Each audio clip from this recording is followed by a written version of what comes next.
Okay, Jules, I don't want to go through all his demands one by one. And like you said, a lot of these things were basically, things that maybe he had before. Yeah, I would think so. When we talk about private flights home, there are people who negotiate that. Yeah. A lot of players have that in there. You and I tried to price it up before. How much would this actually cost to bring the Messis back to Argentina? It's not like they're going to charter Air Force One for him or 747. It's something, I'm guessing, round trip, we're talking maybe 100,000, maybe 150,000. Which when you're paying the guy 75 million net, which means it's costing you like 140 million, 135 million, is really a drop in the ocean. Yeah. So I think those are like the gaudy things that we see. Like you said, it's the release clause, it's the 10 million signing The release clause bonus. is an insult. Asking them to lower it down. And you have to, in your contract in Spain, this is the law, to have a release clause for everyone. You, me, if we sign one day for a club. But it's, 10,000 euros is just an absolute insult. Because Messi almost never speaks, we can go and dump all this on Jorge and his dad, Rodrigo, his brother, the entourage around him. A bunch of agents I've spoken to say that essentially when you have a family member as your agent, it's never good. And we've seen it a little bit with Neymar. We've seen it with Messi a little bit. We've seen it with Harry Kane, I think. Yeah, with say. Charlie, Mbappe seems to be working out so far. Yeah, but I'm also Haaland wondering. As well. But Haaland definitely. Although again, Haaland. Yeah, I mean, it's not like Alfie was running things. He had a real agent with him, right? And still does. True. Mbappe, sometimes I wonder if it's Kylian himself who's the agent. Yeah, probably. Not the mom and dad. What they're talking about, I think what they were talking about when having family members is that, some of them will cut bad deals, some of them will cut good deals. Even when they cut lucrative deals, they generally don't maximize the earning potential or the image of their client. Yeah. And they cited Neymar as one of the biggest examples of this. I don't think somebody worked out how much Neymar cost Paris Saint-Germain on a per minute basis or a per game basis or something. And it's still crazy, right? Crazy, yeah. I think it's fair to say that when Neymar moved, we thought, he could be on a level with Messi and Cristiano. If he's got a level to go to. And it didn't happen. The narrative was like, this will always be Messi's house. Let me build my own house in Paris, right? And maybe a professional agent might have done that differently. I think there's issues with image as well. Do you think it's a family member thing? I don't know Rodrigo and Jorge, and I assume 1,000,000% they want what's best for their son. Yeah, of course. But I'm also pretty sure that they've never had other clients apart from their son, who's pretty unique, right? So Ansu Fati, some point wasn't he working with Rodrigo? Right, but not. But I see what you mean. It's not the same thing. Also, Ansu Fati's story is just starting, right? I wonder if it's something as simple as they come into football, they get extremely cynical extremely quickly. They see people being exploited by clubs.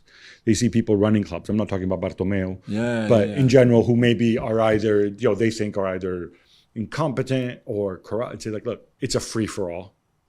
I'm going to protect my son as much as I can.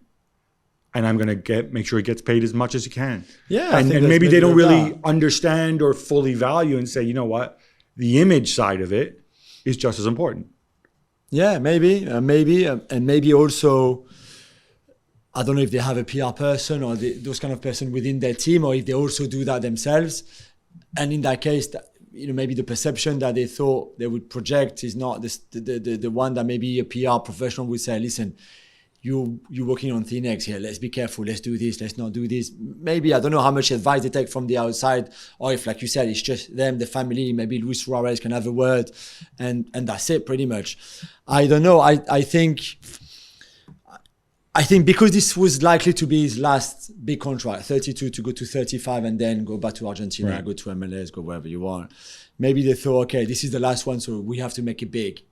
Because the one after won't be as good, and we knew that for sure. Although it turned out to be pretty good. Turned out to be pretty good, but I think But, in the summer 2020, they didn't think about that one maybe. So maybe that's the reason why I don't want them. I don't know how people see them now in Spain or in Argentina. If they think that those leagues, the Barca leagues, and what he's asking is outrageous, and that they're turning on Messi, or that his image is being a bit tarnished a little bit. And I don't want that for him. So I would want to think that they had good reasons to ask those kind of things. I just struggle to understand. I think there's a point, especially in the pandemic, that they had to read the room a bit better. Especially if one day all those requests would become public like it is now, because it just doesn't look good on them. Because I think had they read the room a bit better, they would say, okay, let's do some compromise here. Maybe we can, maybe we can not ask for that, but maybe ask for something a little bit different. I don't know anything. I understand this is a negotiation and you have to be tough in business. And that's also how big it became. But I you don't also think they realize read the room well there. You realize how difficult it is for a normal person to understand, right? When you already have made all this money, right? What additional thing of value beyond what you've already done and what you've achieved on the pitch can you give?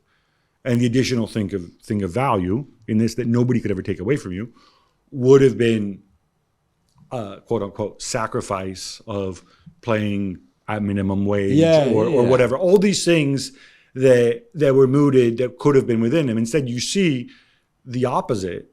You see that they started out with these crazy, in my opinion, crazy requests. And then the burofax, without fully explaining the terms of the burofax and whatever, and his reasons for going.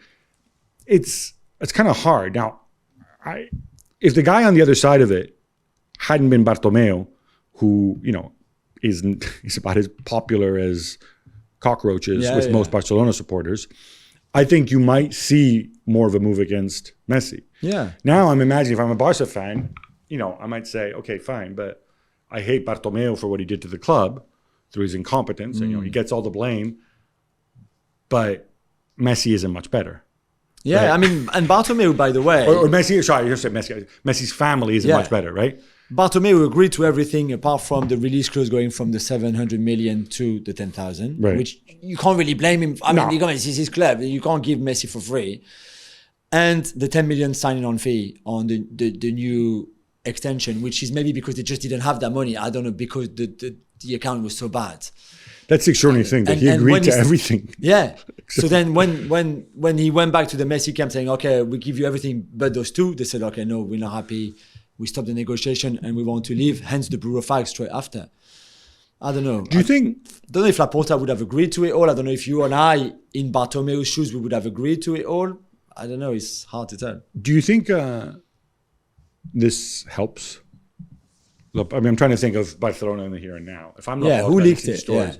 Well, I don't think. I think we're pretty sure that it wasn't Laporta who leaked it, or his regime, because it's not like these things were lying around and they found them at the camp. No, right? You always ask with leaks who has an interest in leaking this. And I think it's pretty obvious who has an interest in leaking this. And there is an ongoing investigation as well of malfeasance into Bartomeu. But if I'm Laporta, what impact do you think this has on Barcelona as a club? I don't think this hurts Laporta. No, I don't think either. He wasn't there. He wasn't involved. It goes to show how intractable the previous situation was and how ill-equipped maybe to handle it Bartomeu was. So if anything, I guess Barca fans, I wouldn't worry about the near future here. This doesn't impact that negatively. No, I don't think. It may hurt some people's memories of Messi, or if they side with the Messis, it may, further strengthen their hatred of Bartomeu. Well, thank you very much for watching ESPN on YouTube. For more sports highlights and analysis, be sure to download the ESPN app. And for live streaming, premium content, and let's not forget as well, ESPN FC 7 days a week. Subscribe to ESPN Plus.